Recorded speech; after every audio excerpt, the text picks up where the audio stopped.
তাহলে যে স্পেসিফিক অংশটা জুলাইকে বিক্রি করে জুলাইয়ের সুবিধা নিয়ে সংসদ পর্যন্ত গেছে, ওটা তো আমরাও নিতে পারতাম। আমরা তো জুলাইকে বিক্রি করিনি। কে গাড়ি বাড়ির মালিক হয়েছেন? কিন্তু এই জুলাইটাকে কুক্ষিগত করে একটা অংশ সম্পদশালীতে রূপান্তরিত হয়েছে জুলাইয়ের নাম বিক্রি করে করে।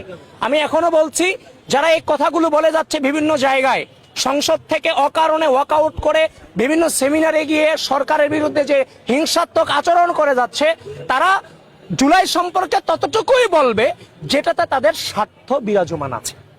যেখানে তাদের স্বার্থ নাই সেখানে তাদের জুলাই নাই। তাদের জুলাই অতটুকুই যেখানে তাদের নিজস্ব স্বার্থ আছে। ভাই, আমরা তো সামনে ছিলাম, ফ্রন্ট লাইনে ছিলাম, আমরা তো ছাত্র নেতা ছিলাম, তাই না? তা আমরা ছাত্র নেতা হিসেবে আমরা কয়টা গাড়ি করছি, কয়টা বাড়ি করছি, কোথায় সম্পদ কিনছি, একটু হুইজে দেখেন তো আমাদের সম্পর্কে। জুলাইয়ের চেতনাকে ব্যবহার করে রাষ্ট্রে কোনো প্রকার এক পয়সার, চার পয়সার অধিকার চর্চা করছি কিনা? 5 আগস্টের পর আবার রাজপথে গেছি গণতন্ত্র, ভোটাধিকার, মানবাধিকার ফিরিয়ে আনবার জন্য, রাষ্ট্রকে স্থিতিশীল রাখবার জন্য। এখনো বাংলাদেশের মানুষের কল্যাণে রাজপথে রয়ে গেছে।